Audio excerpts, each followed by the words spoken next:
Seigneur soit avec vous. Et avec votre esprit. Évangile de Jésus-Christ selon saint Luc. Gloire à toi, Seigneur.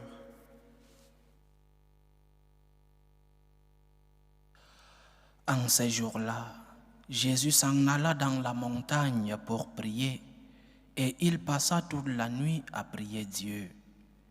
Le jour venu, il appela ses disciples et en choisit 12, auxquels il donna le nom d'apôtres. Simon, auquel il donna le nom de Pierre, André son frère, Jacques, Jean, Philippe, Barthélemy, Matthieu, Thomas, Jacques, fils d'Alphée, Simon appelé le Zélote, Jude, fils de Jacques, et Judas Iscariote, qui devint un traître. Jésus descendit de la montagne avec eux et s'arrêta sur un terrain plat. Il y avait là un grand nombre de ses disciples et une grande multitude de gens venus de toute la Judée, de Jérusalem et du littoral de Tyr et de Sidon. Ils étaient venus l'entendre et se faire guérir de leur maladie. Ceux qui étaient tourmentés par des esprits impurs retrouvaient la santé, et toute la foule cherchait à le toucher, parce qu'une force sortait de lui et les guérissait tous. Acclamons la parole de Dieu. Louange à toi, Seigneur Jésus. De temps en temps, il faut rentrer dans les enseignements basiques de notre foi et sur certains enseignements de notre Église. Et aujourd'hui, faisons la différence entre les disciples et les apôtres. Jésus avait derrière lui une grande foule qui le suivait. Mais dans toute cette foule, tout le monde n'était pas disciple du Christ. Certains étaient là parce que Jésus savait parler. C'était un grand orateur. D'autres étaient là pour recevoir des miracles. Et d'autres, pourquoi ne pas être là par suivisme? Combien de fois nous voyons des personnes dans une foule et qui ne savent même pas ce qui se passe dans la foule. Donc, dans cette grande foule qui suivait le Christ, tous n'étaient pas ses disciples. Les disciples étaient ceux qui avaient déjà accepté le message. Et ceux qui avaient déjà, pas tout compris, mais ceux qui avaient déjà le flair de qui était Jésus. Il y avait donc un grand groupe, ce qu'on appelle les disciples, ceux-là qui suivaient Jésus. Mais dans ce grand groupe, il y avait un autre petit groupe intime, ce que le Seigneur appelle aujourd'hui les 12, les apôtres. Donc, dans toute la foule qui suivait le Seigneur, tous n'étaient pas disciples du Christ. Dans toute la foule qui suivait le Seigneur, il y avait certains qui, oui, avaient déjà accepté le message, les disciples. Et dans ce groupe de disciples, il y avait certains, les 12, qui étaient les plus intimes au Seigneur, les apôtres.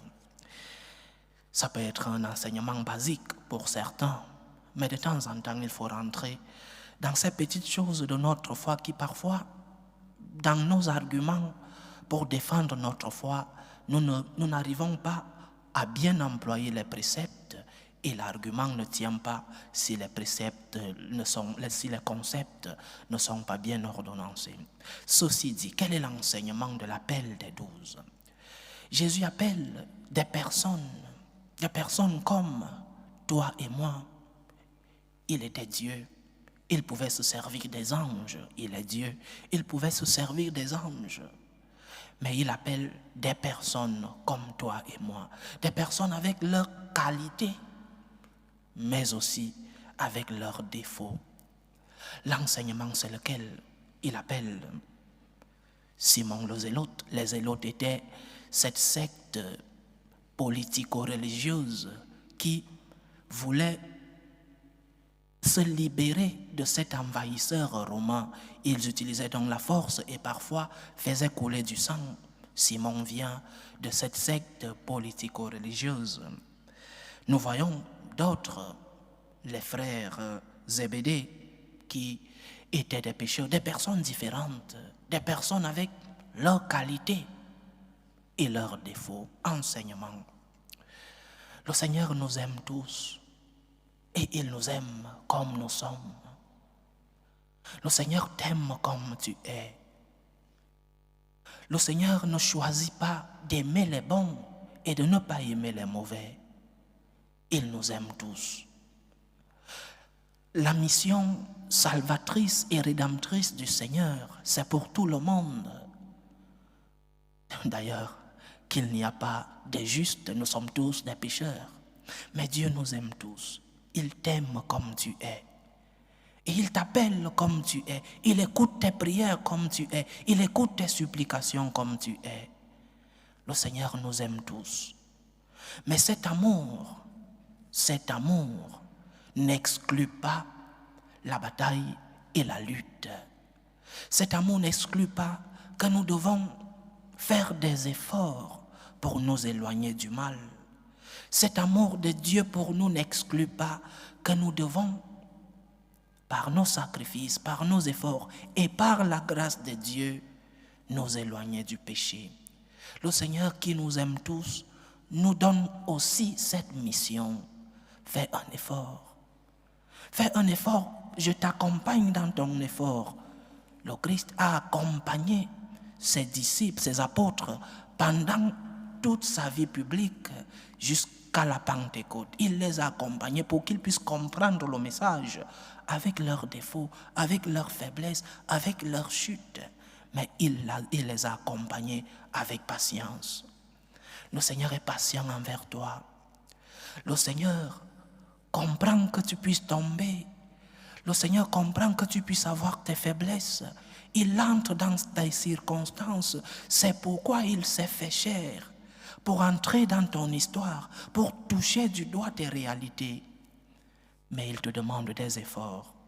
Lorsque tu es tombé, toujours recommencer, lève-toi, parce que le Seigneur te tend la main et te dit lève-toi et continue de lutter avec moi. Tu as ce péché qui revient encore et encore. Lève les yeux au ciel, dis au Seigneur, aide-moi, je suis faible, je suis un pécheur, aide-moi. Le Seigneur te tend la main et il te relève parce qu'il t'aime comme tu es. Mais il t'aime en plus parce que tu fais des efforts pour te relever.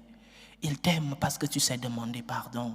Il t'aime encore parce que tu sais et tu reconnais tes faiblesses, tu reconnais tes défauts. Donc, Dieu nous aime tous. Dieu t'aime comme tu es. Il appelle ces personnes qui ont leurs forces et leurs faiblesses. Mais je reviens sur le concept de piano italien, petit à petit. Que ton petit à petit ne soit pas si long que ça. Que ton petit à petit soit un effort quotidien de t'éloigner du mal, de lutter contre tes passions désordonnées, de lutter contre ces instincts qui te poussent au mal. Par tes efforts, par tes sacrifices, mais avec la grâce de Dieu. Par toi, Seigneur, nous disons, par lui, avec lui et en lui. Par lui, nous luttons, avec lui aussi, et en lui, parce qu'il vit en nous. Donc, chers frères et sœurs, Dieu t'aime, Dieu nous aime tous comme nous sommes. Il sait qui nous sommes, il sonde les reins, il nous connaît tous plus que nous-mêmes. Il nous aime comme nous sommes. Mais il nous demande de faire des efforts avec sa grâce, par lui, avec sa grâce. Il nous demande de faire des efforts pour nous éloigner du mal, pour nous éloigner du péché. S'il a appelé Simon le zélote, qui avait du sang entre les mains, s'il a appelé Matthieu, le collecteur d'impôts, qui était un voleur, la tradition dit que les collecteurs d'impôts dans cet Israël étaient tous des voleurs. S'il a appelé des personnes avec leurs faiblesses, il t'appelle aussi, il te démontre son amour. Et tu expérimentes cet amour chaque jour. Tu expérimentes l'amour du Seigneur chaque jour. Laisse donc que le Seigneur te transforme. Laisse donc que le Seigneur puisse toucher ton cœur. Ne mets pas d'obstacle à l'amour du Seigneur. Ne mets pas d'obstacle à la conversion quotidienne. Dieu t'aime comme tu es, mais il te demande des efforts. Il te demande des sacrifices pour que tu puisses t'éloigner du mal et revenir à lui. lui présenter un cœur pur, lui présenter une vie cohérente à la foi que tu professes. Il t'a appelé, il t'aime comme tu es. Donne-lui la réponse qu'il mérite de recevoir, la réponse de tes efforts, la réponse de tes sacrifices, en lui demandant la grâce de pouvoir avoir la force dans cette bataille contre le mal, dans cette bataille contre nos passions désordonnées.